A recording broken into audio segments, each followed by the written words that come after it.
My dear brothers and sisters, today is All Saints' Day. We honor all men and women of all times who lived a life of faith. And today's readings are very, very significant. It tells about who is a saint, rather who can be a saint. It tells us all of us, living or dead, in one way are saints because we are all trying to walk the path the Lord has shown to us. So today is also our feast. We can pat ourselves and say, happy feast to me, happy feast to us. If you see the reading of today, you find the first reading you find St. John's vision, the last day. And what does it see there? Crowds and thousands and millions of people all assembled and all saying, praising God, the Father, the Son, and the Spirit. And who are they? Human beings who have lived the life of faith of all times and all places. They were simple people. Surely they faltered, they sinned, and yet they allowed themselves to be washed in the blood of the Lamb.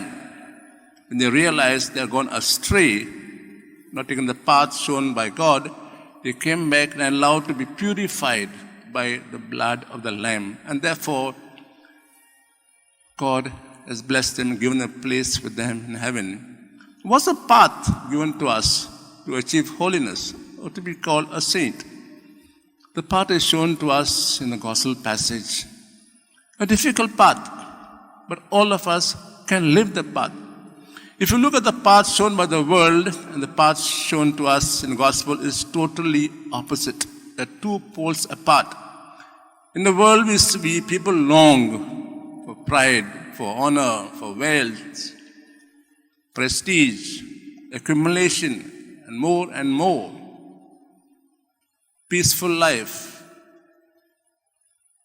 The path shown by Jesus is totally different. He says, you want to be happy, you want to be called saint, you want to be blessed, he says, you have to be poor, not just spiritually, but also materially. You have to be meek, humble, gentle, peacemaker. You will be persecuted, put to death. So two different paths. The world, one path, and the path shown by Christ to be holy, to be called a Christian, is different.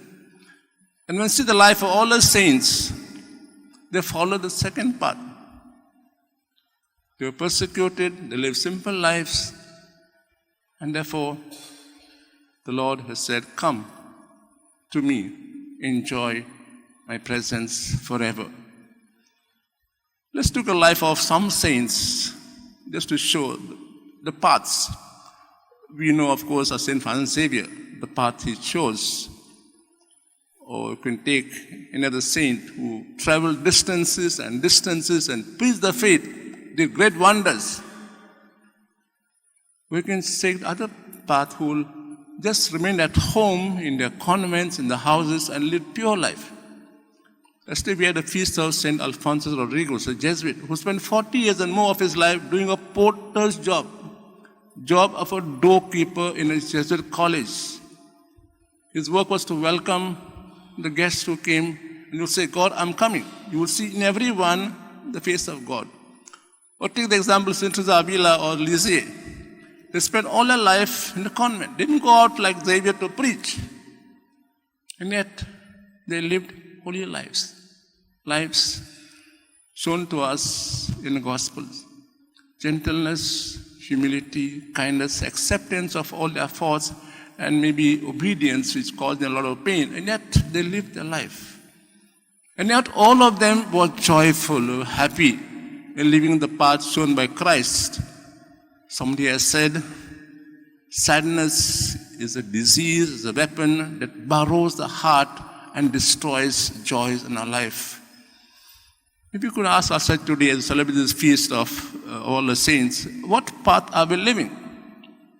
Are our lives joyful? Or is the sadness alive? Because the path shown by Christ is very, very difficult. Is there joy in our heart? Or when we leave this path, are we showing sadness in our faces? Are we going out to help people, those who are in need? But the path says, be generous.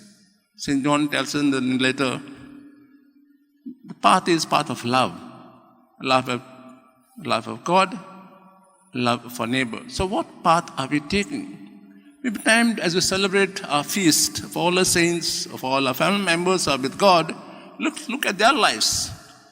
What path did they live to be honored saints by God in heaven? What path did they live? The path they've shown to us, and we tried to emulate them. So we ask God today in His grace to walk the path of love, of gentleness, of peace, of kindness, of humility, of allowing ourselves to be hated because we are walking this path, to be persecuted. In modern day, we have so many living saints who are trying to live the path of faith, and their lives are joyful. So on this day, we ask God to bless us as we walk the path shown to us by Christ, and we have examples of our own family members who live this path, that we will live joyful lives so that people may see us, Christians, suffering in pain, yet on their face is radiance of Christ's life.